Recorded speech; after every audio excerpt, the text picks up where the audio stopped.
فجر کا وقت طلوع فجر سے طلوع آفتاب سے پہلے تک ہے. طلوع فجر سے یعنی فجر کے پھوٹنے سے سورج کے طلوع ہونے سے پہلے تک. سورۃ طٰہٰ میں اللہ تعالیٰ فرماتے ہیں اور سورج طلوع ہونے سے پہلے اور اس کے غروب ہونے سے پہلے اپنے رب کی حمد کے ساتھ تسبیح کرو. اور صبح کی نماز کا وقت طلوع فجر سے اس وقت تک ہے جب تک سورج طلوع نہیں ہوتا. یہ بات یاد رکھی. کیا ہے؟ صبح کی نماز کا وقت کب سے شروع ہوتا ہے؟ طلوع فجر سے. کب تک ہے؟ جب تک سورج نہ نکل آئے. لیکن اول وقت کون سا ہے؟ فجر کی 2 قسمیں.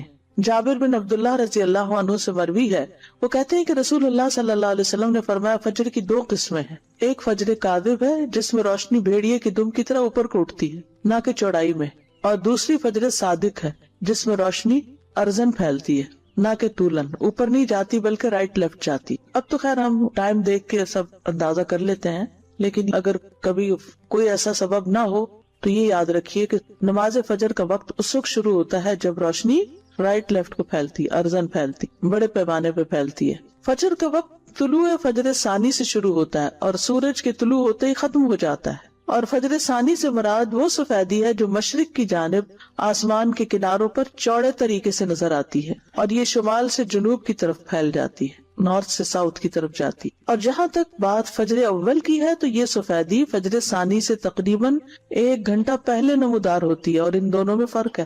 فجر اول اوپر کو لمبی ہوتی ہے، چوڑی نہیں ہوتی، یعنی وہ مشرق سے مغرب کی طرف پھیلتی ہے، اور فجر ثانی شمال سے جنوب کی طرف چوڑے طریقے سے پھیلتی ہے. فجر اول اندھیرے والی ہوتی ہے، یعنی یہ روشنی تھوڑی مدت کے لیے ہوتی پھر اندھیرا چھا جاتا ہے. فجر ثانی تاریک نہیں ہوتی بلکہ روشنی اور چمک میں بڑھتی جاتی ہے. فجر ثانی تاریک نہیں ہوتی، یہ بہت بڑا فرق ہے. فجر اول تھوڑی سی روشنی نظر آئی پھر اندھیرا ہو گیا، لیکن فجر ثانی جو رائٹ لیفٹ پھیلتی ہے وہ پھر کم نہیں ہوتی، زیادہ ہی روشنی ہوتی جاتی ہے حتیٰ کہ سورج نکل آتا ہے. فجر ثانی آسمان کے ساتھ متصل ہوتی ہے، اس کے اور آسمان کے کناروں کے درمیان اندھیرا نہیں ہوتا.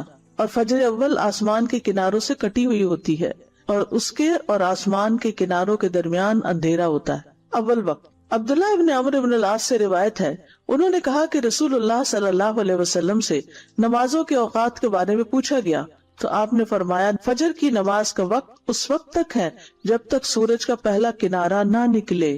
اندھیرے میں نماز. ابو برزہ رضی اللہ عنہ سے روایت ہے کہ نبی صلی اللہ علیہ وسلم صبح کی نماز ایسے وقت میں پڑھتے کہ ہم میں سے کوئی آدمی اپنے پاس بیٹھے ہوئے کو پہچان لیتا تھا، اور آپ اس نماز میں 60 سے 100 آیات تلاوت فرماتے تھے. حضرت عائشہ کہتی ہیں انہوں نے فرمایا کہ مومن عورتیں رسول اللہ صلی اللہ علیہ وسلم کے ہمراہ فجر کی نماز میں چادریں اوڑے ہوئے شریک ہوتی تھیں.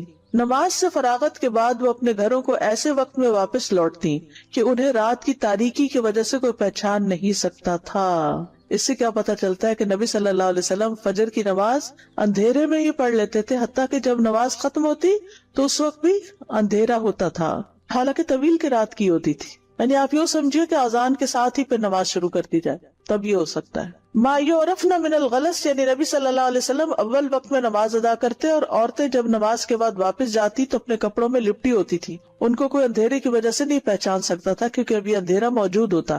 جبکہ دوسری حدیث میں کہ آپ سلام پھیرتے تو ہر کوئی اپنے ہم مجلس کو پہچان لیتا، اور یہاں آیا کہ اندھیرے کی وجہ سے پہچانی نہیں جاتی.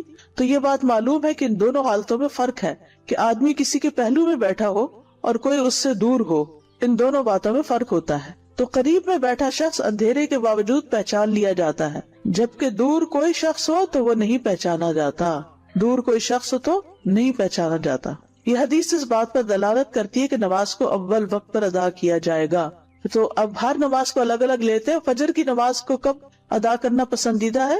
اندھیرے میں. درمیانی وقت. انس رضی اللہ عنہ کہتے ہیں کہ نبی صلی اللہ علیہ وسلم سے صبح کی نماز کے وقت کے بارے میں پوچھا گیا.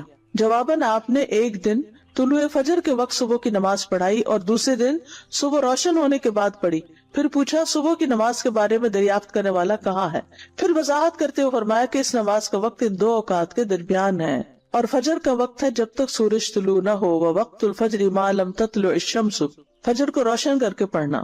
محمود بن لبید نے اپنے انصاری قوم کے کئی صحابہ سے بیان کیا ہے کہ رسول اللہ صلی اللہ علیہ وسلم نے فرمایا فجر کی نماز پڑھنے کے ساتھ یعنی پڑھتے پڑھتے تم جس قدر بھی روشنی کرو گے وہ تمہارے لیے ثواب میں اضافے کا ذریعہ ہے، یعنی ٹائم اچھا لگا اس میں. فجر کو روشن کرنے کا مطلب جو سمجھتا ہے کہ فجر کو اندھیرے میں پڑھنا افضل ہے وہ اس حدیث کو تاخیر پر محمول کر رہا ہے کہ فجر کی ابتدا کی خوب تحقیق کر لے کہ واقعی یقین ہو جائے کہ فجر طلوع ہو گئی، یا وہ جو اس حدیث کو چاندنی راتوں کے ساتھ خاص کرتا ہے کیونکہ چاندنی راتوں میں طلوع فجر کی ابتدا کو نہیں پہچانا جا سکتا، تو انہیں احتیاط کرتے ہوئے کچھ انتظار کر کے نماز پڑھنے کا حکم دیا کہ ایسا نہ ہو کہ طلوع فجر سے پہلے ہی نماز ادا کر لیں، یا اسے نماز کو لمبا پڑھنے پر محمول کیا جاتا ہے۔ اور یہ بات اس حدیث کے ساتھ زیادہ موافق ہے جس میں ہے کہ فجر کی نماز میں تم جیسے جیسے سفیدی کرو گے یہ اجر کو بڑھاتی جائے گی، لمبی پڑھیں گے تو تبھی روشنی ہوگی۔ طلوع آفتاب سے پہلے پہلے نماز پڑھنا، سورج نکلنے سے پہلے پہلے نماز پڑھنا۔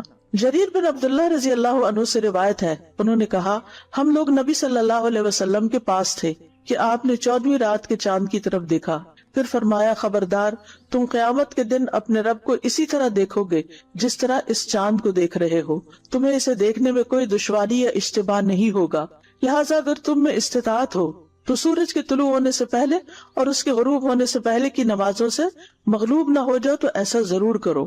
ابو ہریرہ سے روایت ہے کہ رسول اللہ صلی اللہ علیہ وسلم نے فرمایا جس نے سورج کے طلوع ہونے سے پہلے فجر کی 1 رکعت پا لی تو تحقیق اس نے صبح پا لی، 1 رکعت جو بھی پا لے وہ پوری نماز ادا کرے۔ ابو ہریرہ سے مروی ہے کہ اگر تم میں سے کوئی سورج غروب ہونے سے پہلے نماز عصر کی پہلی رکعت پڑھ لے تو وہ اپنی نماز کو جاری رکھتے ہوئے مکمل کرے، اسی طرح جو آدمی سورج طلوع ہونے سے پہلے نماز فجر کی پہلی رکعت ادا کر لے تو وہ بھی اپنی نماز کو جاری رکھتے ہوئے مکمل کر لے۔ یہ نہ سوچے کہ اب سورج نکل رہا ہے تو مجھے اس وقت نہیں پڑھنی چاہیے، نہیں، قضا اس وقت بھی آپ پڑھ سکتے ہیں۔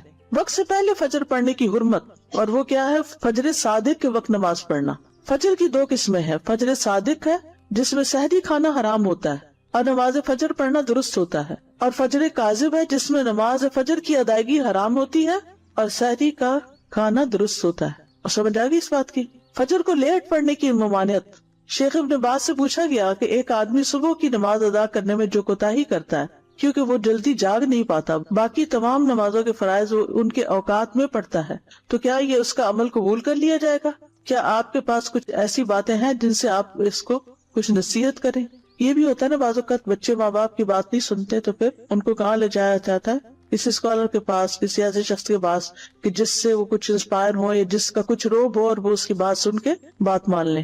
1 رکعت آپ کی کمپلیٹ دونوں سجدوں کے بعد جب آپ اٹھ جاتے ہیں تب ہوتی ہے؟ جی استاذہ جی، فجر کی جو آخری رکعت بھی جو ابھی ہم نے پڑھا نا کہ آخری وقت میں اگر نماز مل رہی ہے تو اس کو مکمل کر لیں، جی تو سنت کے لیے پھر یہ کہ سورج پوری طرح نکلنے کا انتظار کریں پھر سنت ادا کریں۔ جی ہاں، آپ نے دونوں دفعہ کہا کہ 1 رکعت پڑھی ہو تو مکمل کریے، اگر ہم نے کچھ بھی نہیں پڑھا اور سورج نکل آ گیا جن کے 7:30 ہو گئے جانماز تک آتے آتے، پھر کیا حکم؟ پھر تو سورج نکلنے دے اور پڑھے۔ پھر ویٹ کریں گے؟ یعنی اگر ابھی سورج نکلا نہیں، مثلاً 7:30 پہ سورج نکل رہا ہے اور آپ نے نماز شروع کی ہے 7:25 پہ یا 26 پہ مثلاً، اور بائی دا ٹائم آپ سجدے تک پہنچے ہیں تو سورج نکلنا شروع ہو گیا، اب آپ کیا کریں گے؟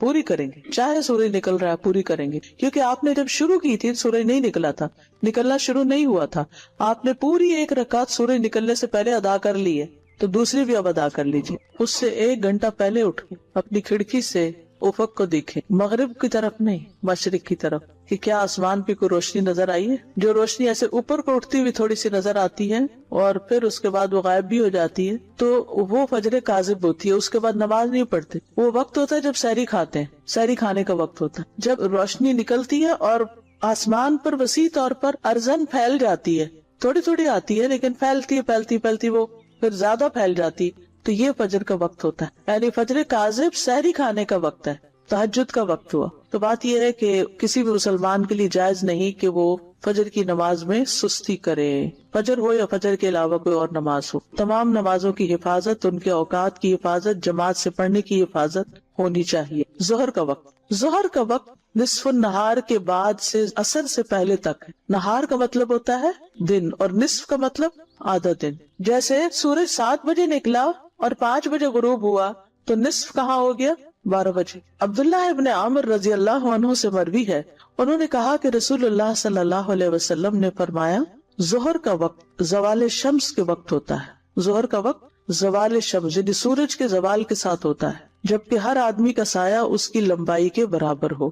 ہر آدمی کا سایہ اس کی لمبائی کے برابر ہو، یہ اس وقت تک رہتا ہے جب تک عصر کا وقت نہ ہو جائے، یعنی سایہ اس وقت تک نہیں رہتا، وقت اس وقت تک رہتا ہے جب تک عصر نہ ہو جائے۔ اول وقت، انس بن مالک رضی اللہ عنہ سے روایت ہے کہ ایک دفعہ رسول اللہ صلی اللہ علیہ وسلم سورج ڈھلنے پر تشریف لائے اور ظہر کی نماز پڑھائی۔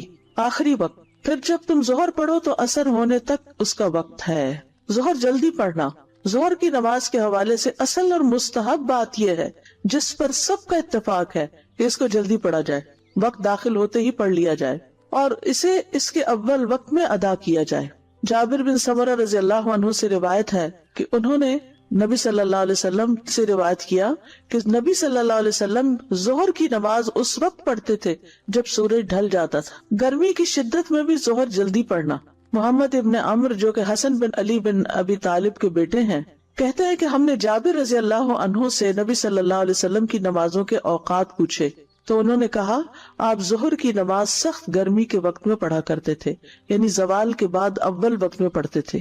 انس بن مالک سے روایت ہے انہوں نے فرمایا جب ہم رسول اللہ صلی اللہ علیہ وسلم کے پیچھے نماز ظہر ادا کرتے تو گرمی سے بچاؤ کے لیے اپنے کپڑوں پہ سجدہ کرتے، یعنی سخت گرمی ہوتی پھر بھی پڑھتے۔ یہ اس بات پر دلالت کرتی ہے کہ آپ صلی اللہ علیہ وسلم سخت گرمی میں بھی ظہر کی نماز کو جلدی پڑھ لیتے تھے۔ گرمی کی شدت میں ظہر تاخیر سے پڑھنے کا جواز ضرور ہے۔ ابو مسعود انصاری سے روایت ہے وہ کہتے ہیں کہ میں نے رسول اللہ صلی اللہ علیہ وسلم کو دیکھا کہ آپ نماز ظہر پڑھتے تھے جبکہ سورج ڈھل جاتا تھا اور سخت گرمی کے وقت کبھی مؤخر بھی کر لیتے تھے، کبھی کبھی ٹیمپریچر بہت ہائی ہو جاتا ہے نا تو اس صورت میں تھوڑا تاخیر بھی کر لیتے۔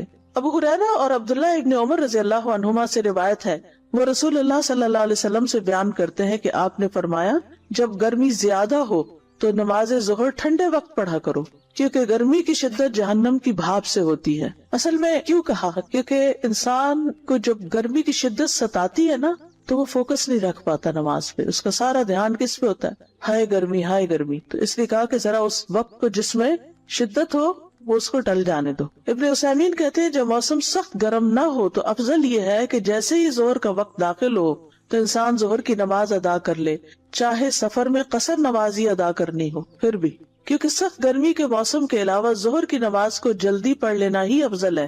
علامہ ابن جبرین کہتے ہیں الحمدللہ آج کل کے زمانے میں اس طرح کی گرمی نہیں پائی جاتی۔ اس کی وجہ یہ ہے کہ ایئر کنڈیشنرز اور بجلی والے پنکھے موجود ہیں جو گرمی کی شدت کو کم کر دیتے ہیں، تو لوگ اس بے قرار کرنے والی گرمی کو محسوس نہیں کرتے جس کی وجہ سے پسینے پھوٹ نکلتے ہیں اور کپڑے تک گیلے ہو جاتے ہیں۔ اس حالت میں نمازی کو اپنی نماز میں اطمینان حاصل نہیں ہوتا۔ اسی وجہ سے علماء آج کے دور میں سخت گرمیوں میں نماز کو ٹھنڈا کرنے کا کوئی سبب نہیں پاتے۔ ہاں اگر ایسے ممالک یا گاؤں دیہات میں ہو جہاں ایئر کنڈیشنرز اور اس طرح کی سہولیات میسر نہ ہو تو ان کے لیے ظہر کو ٹھنڈا کر کے پڑھنا مستحب ہوگا۔ یہ اس لیے ہے کہ شریعت کے حکم کا دار و مدار اس کی علت پر ہے، جب علت موجود ہوگی تو حکم پایا جائے گا۔ جہاں تک سال کے باقی ایام کا تعلق ہے جن میں گرمی نہیں ہوتی تو ان ایام میں جو ہی سورج ڈھل جائے گا نماز کا وقت ہوگا۔ عصر کا وقت ظہر کے آخری وقت سے سورج پیلا ہونے تک، اور عصر کی نماز کا وقت ہے جب تک سورج زرد نہ ہو جائے۔ ابو ہریرہ رضی اللہ عنہ سے روایت ہے انہوں نے کہا کہ اللہ کے رسول صلی اللہ علیہ وسلم نے فرمایا یہ جبریل علیہ السلام ہیں جو تمہیں تمہارا دین سکھانے آئے ہیں۔ پھر عصر کی نماز تب پڑھائی جب انہوں نے ہر چیز کا سایہ اس کے برابر زوال کے سائے کے علاوہ دیکھ لیا، ٹھیک ہے۔ پھر اگلے دن جبریل علیہ السلام دوبارہ آپ کے پاس آئے، پھر عصر کی نماز پڑھائی جب ہر چیز کا سایہ دگنا ہو گیا، پھر فرمایا ہر نماز کا وقت تمہاری کل اور تمہاری آج کی نماز کا درمیانی وقت ہے۔ دھوپ کے اعتبار سے عصر کا وقت، حضرت عائشہ کہتی ہیں انہوں نے فرمایا دھوپ ابھی میرے حجرے سے نکلی نہ ہوتی تھی کہ رسول اللہ صلی اللہ علیہ وسلم نماز عصر پڑھ لیتے تھے۔ یعنی ایسے ہوتا نا کہ جب سورج غروب ہو رہا ہوتا تو ونڈوز میں دھوپ اندر آ رہی ہوتی، تو کہتے کہ ابھی دھوپ آ ہی رہی ہوتی تھی کہ آپ واپس بھی آ جاتے تھے۔ اول وقت کیا ہے؟ انس بن مالک رضی اللہ عنہ سے روایت ہے کہ رسول اللہ صلی اللہ علیہ وسلم عصر کی نماز ایسے وقت میں پڑھتے تھے جب سورج بلند اور روشنی میں کمی کے بغیر ہوتا تھا اور زندہ ہوتا تھا، یعنی ابھی چمک اس کی یا گرمی دھوپ باقی ہوتی تھی۔ اوالی کی طرف جانے والا عصر پڑھ کر چلتا اور اوالی جو ہے مدینہ کے بالائی حصے کی بستیوں میں پہنچتا تو سورج ابھی بلند ہوتا۔ یہ بستیاں مدینہ سے 2 یا 8 میل کی مسافت پر تھی، یعنی مسجد نبی سے نماز پڑھ کر اپنی اس بستی تک پہنچ جاتے جب بھی ابھی سورج جو ہے وہ بلند ہی ہوتا تھا، غروب کے قریب نہیں ہوتا تھا۔ درمیانی وقت، ابو موسیٰ رضی اللہ عنہ سے روایت ہے کہ ایک سائل نے نبی صلی اللہ علیہ وسلم سے اوقات نماز کے بارے میں سوال کیا، مگر آپ نے اسے کوئی جواب نہ دیا، حتیٰ کہ بلال کو حکم دیا تو انہوں نے عصر کے لیے آذان اور اقامت کہی جبکہ سورج سفید اور اونچا تھا، اور جب اگلا دن ہوا تو آپ نے عصر پڑھی جبکہ سورج زرد ہو گیا تھا، یا کہا کہ جب شام ہو گئی۔ پھر آپ صلی اللہ علیہ وسلم نے فرمایا، کہاں ہے نماز کے اوقات پوچھنے والا؟ نماز کا وقت ان دو اوقات کے مابین ہے۔ آخری وقت عصر کا وقت جب تک سورج زرد نہ ہو جائے، اضطراری وقت، مجبوری کا وقت۔ ابو ہریرہ سے روایت ہے کہ رسول اللہ صلی اللہ علیہ وسلم نے فرمایا، اگر تم میں سے کوئی سورج غروب ہونے سے پہلے عصر کی نماز کا ایک سجدہ پا لے تو اس کو چاہیے کہ وہ اپنی نماز کو جاری رکھتے ہوئے مکمل کرے۔ اب آپ کے سوال کا جواب اس میں آ گیا، ٹھیک ہے؟ کیا سوال تھا؟ کہ ابھی نماز شروع ہی کی تھی کہ وہ گھڑی سے الارم بج گیا کہ سورج نکل گیا یا سورج غروب ہو گیا۔ تو آپ دیکھیے حدیث دوبارہ، اگر تم میں سے کوئی سورج غروب ہونے سے پہلے عصر کی نماز کا ایک سجدہ پا لے، ابھی دو نہیں ہوئے، دو سے رکعت پوری ہوتی، تو اس کو چاہیے کہ وہ اپنی نماز کو جاری رکھتے ہوئے مکمل کرے، نماز توڑنی نہیں، اب اس کو کنٹینیو کرے۔ عصر اول وقت پڑھنا چاہیے۔ انس بن مالک رضی اللہ عنہ سے روایت ہے، کہتے ہیں کہ ہم عصر کی نماز پڑھتے تھے، پھر جانے والا قباء جاتا، ان لوگوں کے پاس پہنچتا اور سورج ابھی اونچا ہوتا تھا۔ قباء مدینہ سے 2 میل کی مسافت پر ہے۔ انس بن مالک سے روایت ہے، انہوں نے کہا کہ رسول اللہ صلی اللہ علیہ وسلم نے ہمیں عصر کی نماز پڑھائی، تو جب آپ فارغ ہوئے تو آپ کے پاس بنو سلمہ کا ایک آدمی آیا اور کہا، اے اللہ کے رسول، ہم اپنے لیے اپنا اونٹ نہر کرنے کا ارادہ رکھتے ہیں اور ہم چاہتے ہیں کہ آپ بھی اس موقع پر موجود ہوں۔ آپ نے فرمایا ٹھیک ہے، اور آپ نکل پڑے، ہم بھی آپ کے ساتھ چل پڑے۔ ہم نے دیکھا اونٹ ابھی ذبح نہیں کیا گیا تھا، اسے ذبح کیا گیا، پھر اس کا گوشت کاٹا گیا، پھر اس میں سے کچھ پکایا گیا، پھر ہم نے سورج غروب ہونے سے پہلے اسے کھا لیا۔ عصر کی نماز جلدی پڑھی تو یہ کام بھی جلدی ہو گیا نا۔ ہم کیا کرتے ہیں، پہلے سارا کچھ کر لیں، کھانا بنا لیں، یہ کر لیں وہ کر لیں، ہر چیز صاف ستھری کر پھر نماز پڑھیں گے، اور اتنے میں دھوپ پیلی پڑ جاتی۔ پہلے نماز پڑھ لیں اور اس کے بعد تسلی سے کام کریں، آپ دیکھیں گے آپ کے کام میں بھی برکت ہوگی۔ رافع بن خدیج سے روایت ہے، وہ کہہ رہے تھے، ہم رسول اللہ صلی اللہ علیہ وسلم کے ساتھ نماز عصر پڑھتے، پھر اونٹ ذبح کیا جاتا، اس کے 10 حصے کیے جاتے، پھر ہم اسے پکاتے، اور سورج کے غروب ہونے سے پہلے ہم اچھی طرح پکا ہوا گوشت کھا لیتے، اچھی طرح پکا ہوا گوشت، لحما نضیجا، نضج ہوتا ہے جو گل جائے، کلما نضجت جلودہم آتا ہے نا۔ صحابہ کا عصر کی نماز اول وقت پر پڑھنا۔ ابو امامہ بن سہل رضی اللہ عنہ بیان کرتے ہیں کہ ہم نے عمر بن عبدالعزیز کے ساتھ ظہر کی نماز پڑھی، پھر ہم باہر نکلے اور انس بن مالک رضی اللہ عنہ کی خدمت میں حاضر ہوئے، تو ہم نے انہیں عصر کی نماز پڑھتے ہوئے پایا۔ میں نے پوچھا، چچا جان یہ کون سی نماز ہے جو آپ نے پڑھی؟ انہوں نے جواب دیا، عصر کی ہے، اور یہی رسول اللہ صلی اللہ علیہ وسلم کی نماز ہے جو ہم آپ کے ساتھ پڑھا کرتے تھے۔ عصر جلدی پڑھنے کا حکم۔ ابو ملیح سے روایت ہے، کہتے ہیں کہ ہم ابر آلود دن میں بریدہ رضی اللہ عنہ کے ہمراہ ایک جنگ میں شریک تھے، تو انہوں نے فرمایا، نماز عصر جلدی پڑھ لو، کیونکہ نبی صلی اللہ علیہ وسلم کا ارشاد ہے، جس نے عصر کی نماز چھوڑ دی بس اس کے عمل ضائع ہو گئے۔ ایسا نہ ہو کہ لیٹ ہو اور اس کی وجہ سے نماز بھی ضائع اور عمل بھی ضائع۔ عصر کو لیٹ نہ کرنا۔ علاء ابن عبد الرحمن بیان کرتے ہیں کہ ہم ظہر کے بعد انس رضی اللہ عنہ کے ہاں گئے، وہ اٹھ کر نماز عصر پڑھنے لگ گئے۔ جب اپنی نماز سے فارغ ہوئے تو ہم نے ان سے جلدی نماز پڑھنے کا ذکر کیا، یا خود انہوں نے ذکر کیا، تو کہا، میں نے رسول اللہ صلی اللہ علیہ وسلم کو فرماتے ہوئے سنا، یہ منافقین کی نماز ہے، یہ منافقین کی نماز ہے، یہ منافقین کی نماز ہے۔ ان میں سے ایک بیٹھا رہتا ہے حتیٰ کہ جب سورج زرد ہو جاتا ہے اور شیطان کے 2 سینگوں کے درمیان یا ان سینگوں کے اوپر ہوتا ہے تو اٹھ کر 4 ٹھونگے مارتا ہے اور اس میں تھوڑا ہی اللہ کا ذکر کرتا ہے۔ اور یہ حقیقت ہے، جو نماز لیٹ ہوتی ہے اس میں انسان کی توجہ پوری طرح نماز کی طرف نہیں ہوتی۔ ایک اور روایت سے بھی پتہ چلتا ہے کہ منافق کی عصر لیٹ ہوتی ہے۔ رسول اللہ صلی اللہ علیہ وسلم نے فرمایا، کیا میں تمہیں منافق کی نماز کے بارے میں نہ بتاؤں؟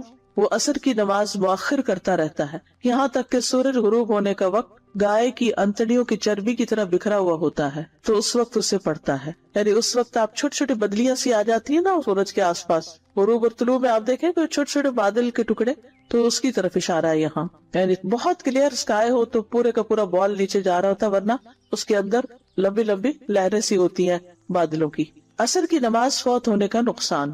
نبی صلی اللہ علیہ وسلم نے فرمایا، جس شخص نے نماز عصر چھوڑ دی اس کے اعمال باطل ہو گئے، یعنی اس کے تو عمل ہی ضائع ہو گئے۔ عصر کے فوت ہو جانے پر نبی صلی اللہ علیہ وسلم کی شدید ناراضگی۔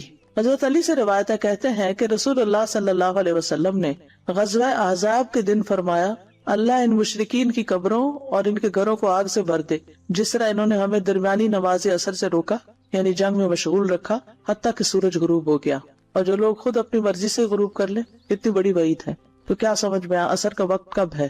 جب ظہر کا وقت ختم ہو رہا ہو، جب سایہ 2 مثل کے برابر ہو تو پھر ظہر ختم، اثر شروع، یعنی 1 مثل پہ شروع ہو جاتی ہے اور پھر اس کے بعد سورج پیلا پڑنے سے پہلے آپ دیکھیں اثر کی نماز تب پڑھائی جب انہوں نے ہر چیز کا سایہ اس کے برابر، یعنی زوال کے سائے کے علاوہ دیکھ لیا، یعنی اصلی سایہ جو تھا کسی بھی چیز کا۔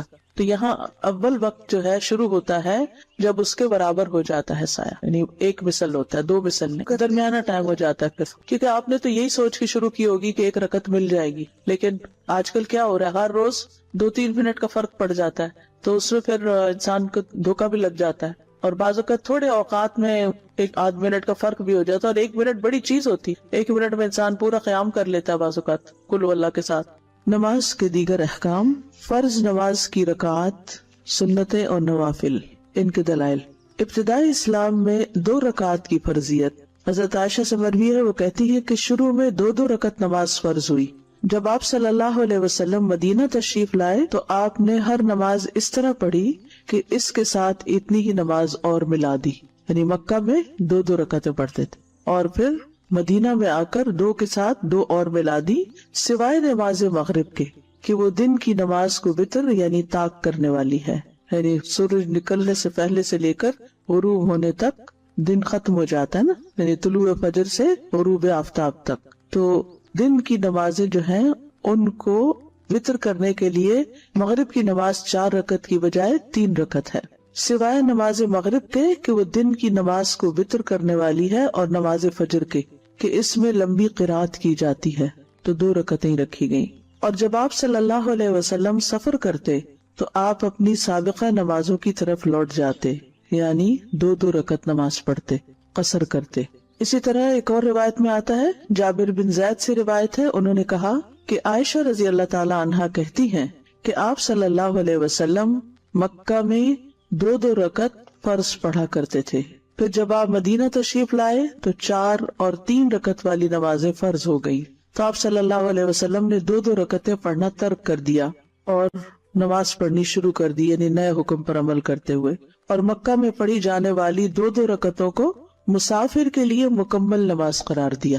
تو فرض نمازیں 2 بھی ہیں، فجر کی 4 اور 4، ظہر اثر کی، اور مغرب کی 3 اور عشاء کی بھی 4 ہیں، تو 2، 3 اور 4 نمازیں جیسا کہ آپ جانتے ہیں کہ معراج کے موقع پر فرض کی گئی تھی، اور اس سلسلے میں طویل حدیث پیچھے آپ پڑھ چکے ہیں صحیح بخاری کی، جس میں آپ صلی اللہ علیہ وسلم اپنا معراج کا سفر بیان کرتے ہوئے فرماتے ہیں کہ مجھے سدرۃ المنتہا تک بلند کیا گیا، اور پھر رات اور دن میں 50 نمازیں فرض کی گئی۔ جب آپ واپس لوٹے تو موسیٰ علیہ السلام نے پوچھا کہ آپ کو کیا حکم دیا گیا ہے، تو آپ نے بتایا کہ 50 نمازوں کا۔ تو موسیٰ علیہ السلام نے کیا کہا تھا کہ آپ کی امت 50 نہیں پڑھ سکتی، جائیے اپنے رب سے تخفیف کروائیے۔ پھر آپ صلی اللہ علیہ وسلم لوٹ کر گئے تو اللہ تعالیٰ نے 10 نمازیں معاف کر دی۔ پھر واپس آئے تو موسیٰ علیہ السلام نے پھر یہی کہا، آپ پھر لوٹ کر گئے تو 10 اور معاف ہو گئی، پھر اسی طرح دوسری دفعہ، تیسری دفعہ، اور پھر اسی طرح جب آخری دفعہ نبی صلی اللہ علیہ وسلم 5 نمازوں کے ساتھ آئے تو موسیٰ علیہ السلام نے کہا میں بنی اسرائیل کا تجربہ کر چکا ہوں، آپ کی امت 5 بھی نہیں پڑے گی۔ تو آپ نے کہا کہ اب مجھے اپنے رب کے پاس جاتے ہوئے شرم آتی ہے۔ آپ نے فرمایا میں اپنے رب سے کئی دفعہ درخواست کر چکا ہوں، اب مجھے حیا آتی ہے، لہٰذا میں راضی ہوں اور اس کے حکم کو تسلیم کرتا ہوں۔ آپ نے فرمایا میں آگے بڑھا تو ایک منادی یعنی اللہ تعالیٰ نے آواز دی کہ میں نے اپنا حکم جاری کر دیا اور اپنے بندوں پر تخفیف بھی کر دی۔ اور ایک اور روایت سے پتہ چلتا ہے کہ اجر 50 نمازوں کا ہی ہے، جبکہ پڑھی 5 جائیں گی۔ ابن عباس کہتے ہیں کہ اللہ عز و جل نے معراج کے موقع پر اپنے نبی پر 50 نمازیں فرض کی تھی، پھر انہوں نے اپنے رب سے دعا کی تو اس نے انہیں 5 کر دیا۔ تو فرض نمازیں کتنی ہوئی؟ 5 نمازیں فرض ہیں۔ ابن محیریث سے مروی ہے کہ بنو کنانہ کے مخدجی نامی ایک شخص نے شام میں ابو محمد نامی ایک شخص کو کہتے ہوئے سنا کہ وتر واجب ہے، تو مخدجی نے کہا کہ میں عبادہ بن صامت کے پاس گیا اور انہیں ابو محمد کی بات بتائی، تو عبادہ نے کہا کہ ابو محمد نے غلط کہا، میں نے رسول اللہ صلی اللہ علیہ وسلم کو سنا ہے آپ فرماتے تھے 5 نمازیں ہیں جو اللہ نے بندوں پر فرض کی ہیں، اور وتر کی نماز جو ہے وہ فرض نہیں ہے، ٹھیک ہے، وہ سنت مؤکدہ ہے اور وہ عشاء کی نماز کا حصہ بھی نہیں ہے. آگے آج ہم انشاءاللہ تفصیل پڑھیں گے تو وہاں آپ سارے دلائل مزید دیکھیں گے. انس بن مالک کہتے ہیں کہ ہمیں رسول اللہ صلی اللہ علیہ وسلم سے غیر ضروری طور پر کسی چیز کے بارے میں سوال کرنے سے روک دیا گیا، تو ہمیں بہت اچھا لگتا تھا کہ کوئی سمجھدار بدو آپ کی خدمت میں حاضر ہو اور آپ سے سوال کرے اور ہم بھی جواب سنیں. تو بہرحال ایک بدو آیا اور اس نے آپ سے کچھ سوال جواب کیے کہ آسمان کس نے بنایا، زمین کس نے بنائی، پہاڑ کس نے گاڑے. تو آپ نے فرمایا کہ سب کچھ اللہ نے کیا ہے. تو اس نے پھر کہا کہ قسم اس ذات کی جس نے آسمان بنایا اور زمین بنائی اور یہ پہاڑ نصب کیے، کیا اللہ ہی نے آپ کو رسول بنا کر بھیجا ہے؟ آپ نے جواب دیا ہاں. اس نے کہا آپ کے قاصد نے بتایا ہے کہ دن رات میں ہمارے ذمہ 5 نمازیں ہیں. آپ نے فرمایا اس نے سچ کہا. تو اس حدیث سے بھی کیا پتہ چلتا ہے کہ فرض نمازیں 5 ہیں. اسی طرح ایک اور روایت ہے جو صحیح بخاری ہی کی ہے. ابن عباس سے روایت ہے کہ نبی صلی اللہ علیہ وسلم نے معاذ بن جبل کو یمن روانہ کیا تو فرمایا کہ پہلے اہل یمن کو اس بات کی دعوت دینا کہ اللہ کے سوا کوئی معبود نہیں، یعنی توحید کی دعوت، اور میں اللہ کا رسول ہوں.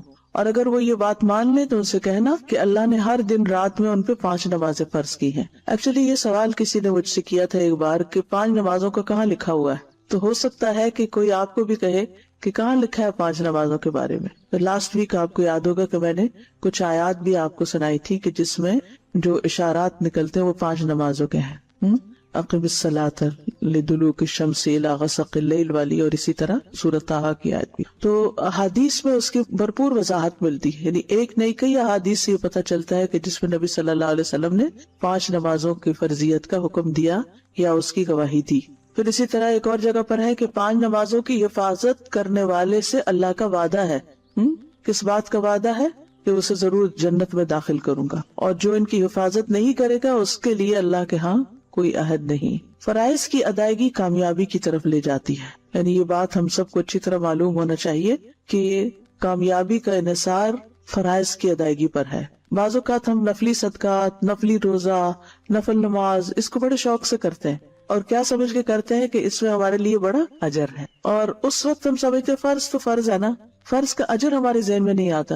تو یاد رکھیے کہ فرض کا اجر نفل سے زیادہ ہے. اس کا یہ مطلب نہیں کہ صرف فرض پڑھنے چاہیے، فرض کے علاوہ نوافل بھی پڑھنے چاہیے، لیکن نوافل پڑھنے کا شوق ہونا اور فرض پڑھنے کو بوجھ سمجھنا یہ نہیں ہونا چاہیے. جو فرائض کی ادائیگی کرے اس کے لیے جنت کا وعدہ ہے.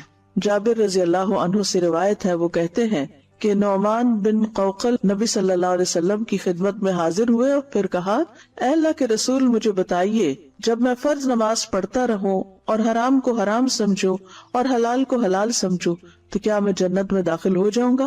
تو نبی صلی اللہ علیہ وسلم نے فرمایا کہ ہاں ہو جاؤ گے، اور ایسے شخص کے لیے جنت کے ہر دروازے سے داخلہ ہے. عبداللہ ابن عمر سے مروی ہے، انہوں نے کہا کہ رسول اللہ صلی اللہ علیہ وسلم ممبر پر چڑھے اور فرمایا نہیں میں قسم کھاتا ہوں، نہیں میں قسم کھاتا ہوں، نہیں میں قسم کھاتا ہوں. پھر آپ نیچے اتر گئے اور فرمایا خوش ہو جاؤ، خوش ہو جاؤ. یعنی ممبر پہ چڑھتے ہوئے کیا فرمایا؟ میں قسم کھاتا ہوں. اور پھر اتر کے کیا فرمایا؟ خوش ہو جاؤ. بے شک جس نے 5 نمازیں پڑھی اور کبیرہ گناہوں سے بچتا رہا وہ جنت کے جس دروازے سے چاہے گا داخل ہو جائے گا. یعنی اتنا زیادہ اس کا اجر و ثواب اور اس کا اتنا بڑا انعام ہے. اور کبیرہ گناہ کیا ہے؟ والدین کی نافرمانی، اللہ کے ساتھ شرک کرنا، کسی جان کا قتل کرنا، پاک دامن عورتوں پر تہمت لگانا یعنی زنا کی تہمت لگانا، یتیم کا مال کھانا، جنگ سے بھاگنا اور سود کھانا، یہ کبیرہ گناہ ہے. تو جو شخص ان کبیرہ گناہوں سے بچے گا اور اپنی 5 نمازیں ادا کرے گا اس کے لیے جنت ہے. اب یہ ہے کہ اصل تو 5 فرائض ہی ہیں، لیکن اس کے ساتھ ساتھ ہم سنت اور نفل کیوں پڑھتے ہیں؟ تو نوافل کی ادائیگی جو ہے یہ فرض کی کمی کو پورا کرتی ہے، یہ یاد رکھیے. یعنی جو نماز کے بعد سنت نمازیں ہیں یا نفل نمازیں ہیں یہ دراصل ہمارے فرائض کی کمی کو پورا کرتی ہیں. کیونکہ ہم انسان ہیں، پڑھتے ہوئے کوئی غلطی ہو سکتی ہے، کوئی بھول ہو سکتی ہے، کسی اصول کی خلاف ورزی ہو سکتی ہے. تو اس صورت میں اب جو فرض ہے وہ تو فرض، جو ڈیوٹی ہے اسے تو پورا کرنا ہے.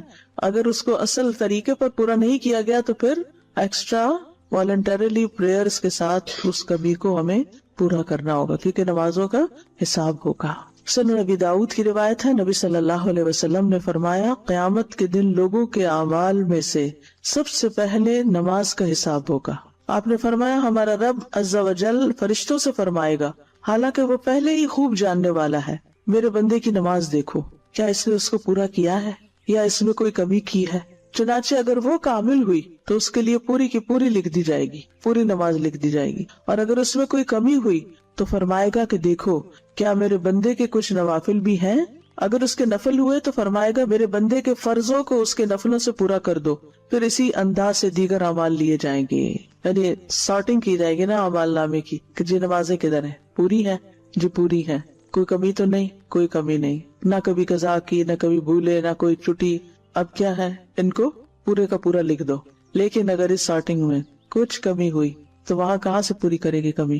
اس کے لیے پھر نوافل کام آئیں گے. تو اس لیے نوافل بھی شوق سے پڑھنے چاہیے تاکہ اصل پوری ہو جائے. سنت جو ہے وہ فرض میں شامل ہوں گی یا نوافل میں شامل ہوں؟ نوافل میں شامل ہوں گے. فرائض کے علاوہ 12 سنتیں پڑھنے کا اجر. فرائض کے علاوہ دن میں 12 سنتیں پڑھنے کا اجر. نبی صلی اللہ علیہ وسلم نے فرمایا جو شخص ہمیشہ 12 رکعت پڑھے تو اللہ عز و جل اس شخص کے لیے جنت میں گھر بنائے گا. وہ کون سی 12 رکعتیں؟ پھر آپ نے خود ہی بتا دی. ظہر سے قبل 4، ظہر کے بعد 2، یہ سنت موقدہ کی بات ہو رہی سر. مغرب کے بعد 2، عشاء کے بعد 2، فجر سے پہلے 2 رکعت. یہ 12 ہو گئی فرضوں کے علاوہ. اوپر ہم نے فرضوں کی تعداد پڑھی تھی نا، 2 فجر کے، 4 ظہر، 4 عصر، 3 مغرب اور 4 عشاء کے. یہ فرض تو ہو گئے. فرض کے بعد سنت موقدہ کا درجہ آتا ہے، تو یہ کتنی ہے؟ 12. ٹھیک ہے. فجر میں 2، ظہر میں 4 پہلے 2 بعد میں، مغرب میں 2 بعد میں، عشاء میں 2 بعد میں فرضوں کی. ٹھیک ہے. عمرو بن اوس رضی اللہ عنہ سے روایت ہے، انہوں نے کہا کہ مجھے انبسہ بن ابی سفیان نے اپنے مرض الموت میں ایک حدیث سنائی جس سے انتہائی خوشی حاصل ہوتی ہے. کہتے ہیں میں نے ام حبیبہ سے سنا، وہ کہتی تھی میں نے رسول اللہ صلی اللہ علیہ وسلم کو فرماتے ہوئے سنا جس نے ایک دن اور رات میں یعنی 24 آورز میں 12 رکعتیں ادا کی اس کے لیے ان کے بدلے جنت میں ایک گھر بنا دیا جاتا ہے. ام حبیبہ رضی اللہ عنہا نے کہا جب سے میں نے ان کے بارے میں رسول اللہ صلی اللہ علیہ وسلم سے سنا میں نے انہیں کبھی نہیں چھوڑا. ٹھیک ہے. جب سے میں نے ان کے بارے میں ام حبیبہ سے سنا میں نے انہیں کبھی ترک نہیں کیا. اب ہم نے بھی ترک نہیں کرے، پوری کوشش کرنی. اچھا اس میں ایک گنجائش بھی آگے آپ دیکھیں گے کہ اگر کسی وجہ سے جیسے ظہر میں جلدی ہے، آپ نے فرض پڑھ لیے الوداع کے اندر ہی اور سنت سوچتے گھر جا کے پڑھیں گے، جب تک گھر پہنچے عصر کا وقت بھی قریب ہو گیا، تو آپ چاہے عصر کا وقت داخل ہو رہا ہے اندر باہر ہے تب بھی پڑھ سکتے ہیں. ایون اگر عصر کی نماز بھی پڑھ لی ہے پھر اس کے بعد بھی پڑھ سکتے ہیں. اتنی گنجائش ہے ان میں. ٹھیک ہے. لیکن پڑھنے کا اہتمام کرنا چاہیے. سنتیں گھر میں پڑھنا پسندیدہ ہے مردوں کے لیے بھی، تو آپ کے لیے بھی اگر آپ یہاں فرض پڑھ لیتے ہیں کہ دیر نہ ہو جائے تو جا کے گھر میں اپنی سنتیں ادا کیجیے. ابن عمر رضی اللہ عنہما سے روایت ہے، انہوں نے کہا کہ رسول اللہ صلی اللہ علیہ وسلم نے فرمایا اپنے گھروں میں اپنی کچھ نماز پڑھ لیا کرو اور انہیں قبرستان نہ بناؤ. گھروں میں نماز پڑھ لیا کرو، انہیں قبرستان نہ بناؤ.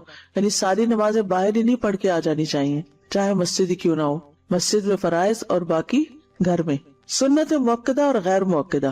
بعض اہل علم کے نزدیک سنت موقدہ سے مراد وہ سنتیں ہیں جنہیں نبی صلی اللہ علیہ وسلم نے ادا کیا اور ان پر ہمیشگی اختیار کی، جیسے رواتب سنتیں کا سنن رواتب، یعنی جن کو چھوڑا نہیں آپ نے، جو فرض نماز سے پہلے اور بعد کی سنتیں اور وتر وغیرہ ہیں جو ابھی اوپر آپ نے ان کی تفصیل پڑھی. اور سنت غیر موقدہ سے مراد مطلق سنتیں ہیں جن پر نبی صلی اللہ علیہ وسلم نے ہمیشگی اختیار نہ کی، ان کو غیر موقدہ کہتے ہیں. ٹھیک ہے. جیسے عصر سے پہلے کی 4 رکعتیں یا ظہر کے آخر میں 2 نوافل جن کو آپ کہتے ہیں. سنت موقدہ کون کون سی ہیں؟ فجر سے پہلے کی 2 سنتیں، ظہر سے پہلے کی 4 سنتیں، ظہر کے بعد کی 2 سنتیں، مغرب کے بعد کی 2 سنتیں، عشاء کے بعد کی 2 سنتیں. اور غیر موقدہ کون کون سی ہیں؟ ظہر کی 2 رکعتوں کے بعد کی 2 رکعتیں، عصر سے پہلے کی 4 رکعتیں، مغرب سے پہلے کی 2 ہلکی رکعتیں. آپ نے دیکھا ہوگا کہ حرم میں جب اذان ہوتی ہے مغرب کی تو سب لوگ کیا کرتے ہیں؟ 2 رکعت پڑھ لیتے ہیں. یہ غیر موقدہ ہے. تو جب ہمارے لوگ دیکھتے ہیں پہلی دفعہ تو پریشان ہوتے ہیں کہ مغرب سے پہلے بھی نماز ہوتی ہے، ہمیں تو پتہ ہی نہیں. پھر فجر کی رکعات کی تعداد 2 فرض رکعات. اب ان کے دلائل ہیں. قیس بن عمر رضی اللہ عنہ بیان کرتے ہیں کہ رسول اللہ صلی اللہ علیہ وسلم نے ایک شخص کو دیکھا جو فجر کی نماز کے بعد 2 رکعتیں پڑھ رہا تھا. تو رسول اللہ صلی اللہ علیہ وسلم نے فرمایا صبح کی نماز 2 رکعتیں ہیں. تو اس شخص نے کہا میں نے فرض سے پہلے ہی 2 رکعتیں یعنی فجر کی سنتیں نہیں پڑھی تھی جو میں نے اب پڑھی ہیں. بس رسول اللہ صلی اللہ علیہ وسلم خاموش ہو گئے. ٹھیک ہے, تو فجر کے بعد رکعتیں نہیں ہیں الا یہ کہ آپ کی سنت رہ جائے. جیسے لاسٹ ٹائم بھی ذکر ہوا تھا نا نماز قضا کرنے کا, کہ اگر آپ اٹھے ہیں اور صرف 10 منٹ باقی ہیں تو آپ جلدی سے وضو کر کے فرائض ادا کر لیتے ہیں, پھر سورج نکلنے کا انتظار کرتے ہیں. جب وہ بلند ہو جاتا ہے تو 2 سنتیں جو آپ کی چھوٹ گئی تھی فجر کی وہ آپ اس وقت ادا کر لیتے ہیں. ٹھیک ہے, فرض سے پہلے 2 سنتیں. حضرت حفصہ کہتی ہیں کہ جب مؤذن اذان دیتا ہے اور فجر طلوع ہو جاتی, جب مؤذن اذان دیتا اور فجر طلوع ہو جاتی تو آپ صلی اللہ علیہ وسلم 2 رکعتیں پڑھتے تھے. یہ کون سی سنتیں ہیں مؤکدہ؟ کون سی؟ فجر کی, فجر سے پہلے کی 2 سنتیں. نبی صلی اللہ علیہ وسلم کا کسی بھی حالت میں یہ سنتیں نہ چھوڑنا, یہ جو فجر کی 2 سنتیں ہیں. قابوس اپنے والد سے روایت کرتے ہیں, انہوں نے کہا کہ میرے والد نے ایک عورت کو عائشہ رضی اللہ عنہا کی طرف بھیجا تاکہ وہ ان سے سوال کرے کہ کون سی نماز رسول اللہ صلی اللہ علیہ وسلم کو زیادہ محبوب تھی کہ جس پر آپ ہمیشگی کرتے تھے. انہوں نے کہا وہ نماز جو آپ کسی صورت نہ چھوڑتے, خاص صحت مند ہوتے یا مریض ہوتے یا سفر میں ہوتے یا مقیم ہوتے, وہ فجر سے پہلے کی 2 رکعتیں ہیں. کب کب نہیں چھوڑتے تھے؟ نہ صحت کی حالت میں, نہ بیماری کی حالت میں, نہ سفر کی حالت میں, نہ قیام کی حالت میں, کبھی بھی نہیں یہ 2 رکعتیں چھوڑی. ان کی اتنی زیادہ امپورٹنس ہے, بہت اجر و ثواب بھی ہے, کیونکہ اگلی حدیث سے آپ دیکھ کے پتا چلے گا کہ یہ دنیا و ما فیہا سے بہتر ہے. حضرت عائشہ رضی اللہ عنہا نبی صلی اللہ علیہ وسلم سے روایت کرتی ہیں کہ آپ نے فرمایا فجر سے پہلے کی 2 رکعتیں دنیا اور جو کچھ اس میں ہے اس سے بہتر ہے. یہ بتائیے دنیا میں کیا کیا. ایک دن کسی نے مجھے ایک میسج بھیجا جس میں انہوں نے دنیا کا جو سب سے امیر ترین انسان ہے اس کو کھڑا دکھایا, اس کا شاید کوئی پراپرٹی جگہ تھی اس کے پاس, پھر نمبر 2, پھر نمبر 3, پھر 4, اور 5ویں نمبر پہ ایک بندے کو سجدہ کرتے ہوئے دکھایا, اور نیچے حدیث لکھی تھی کہ طلوع فجر کے وقت 2 رکعت نماز پڑھنا کیا ہے, دنیا اور جو کچھ اس میں ہے. سب بلینئر سے بڑھ کر آپ بلینئر ہر روز ہو جاتے ہیں اگر آپ یہ 2 رکعتیں پڑھ لیتے ہیں. اتنا بڑا اجر و ثواب کماتے ہیں. لیکن کبھی ہم اٹھے دیر سے ہیں اور کبھی کچھ نہیں. ان کی حفاظت کرنی چاہیے اور ان کی ادا کرنے کا شوق ہونا چاہیے. ان کی اہمیت کی وجہ سے ہی آپ دیکھیے کہ صحیح مسلم کی روایت میں آتا ہے نبی صلی اللہ علیہ وسلم نے طلوع فجر کے وقت 2 رکعتیں نماز پڑھنے کے بارے میں فرمایا کہ ان کو پڑھنا میرے نزدیک ساری دنیا سے زیادہ محبوب ہے. ساری دنیا سے زیادہ محبوب ہے ان کو پڑھنا. اب دنیا کی اپنی محبوب چیزیں, جو بھی پیاری پیاری چیزیں ہیں, آپ کو ان سب کی لسٹ بنا لیجئے اور اس کے ایکول ان 2 رکعتوں کو رکھ لیجئے. دیکھیے والذین آمنوا اشد حبا للہ, انسان کو انسانوں سے بھی محبت ہوتی ہے, ان کی ملاقات کا بھی شوق ہوتا ہے, ان کے پاس بیٹھ کے بھی مزہ آتا ہے, سب باتیں اپنی جگہ ہیں. لیکن جب اللہ تعالیٰ بلا لیتے ہیں تو جو واقعی محبت کرتا ہوگا اللہ سے اس کا دل بے چین ہو جائے گا. نماز کا وقت شروع ہوتے ہی دل بے چین ہو جائے گا, پھر اس کا دل نہیں لگے گا کسی اور سے باتیں کرنے میں, پھر وہ کہے گا کہ میں جلدی جاؤں اور اپنے رب سے ملاقات کروں. اس معیار پہ ہم نے اپنے دلوں کو لانا ہے. یہ نہیں کہ جو دنیا کے کام ہے ان میں اتنی دلچسپی, اتنی گہرائی, اچھا یہ کر لوں, یہ کر لوں, یہ کر لوں, نہیں. پھر فجر کی یہ سنتیں ہلکی رکعتیں ہیں. حضرت عائشہ سے روایت ہے, انہوں نے کہا کہ رسول اللہ صلی اللہ علیہ وسلم رات کو 13 رکعتیں پڑھتے تھے, پھر جب صبح کی اذان سنتے تو ہلکی پھلکی 2 رکعتیں یعنی فجر کی سنتیں پڑھتے تھے, ہلکی پھلکی. ابو ہریرہ کہتے ہیں کہ رسول اللہ صلی اللہ علیہ وسلم نے فرمایا جب تم میں سے کوئی صبح فجر سے پہلے 2 رکعت یعنی سنتیں پڑھے تو اس کو چاہیے کہ اپنی دائیں کروٹ پر لیٹ جائے. حضرت عائشہ کہتی ہے کہ جب نبی صلی اللہ علیہ وسلم فجر کی 2 رکعتیں پڑھ لیتے تو اگر میں سوئی ہوتی تو لیٹ جاتے, اور اگر میں جاگ رہی ہوتی تو مجھ سے باتیں کرنے لگتے. اب سوال یہ پیدا ہوتا ہے کہ جس کی فجر کی سنتیں رہ جائیں وہ کب ادا کرے.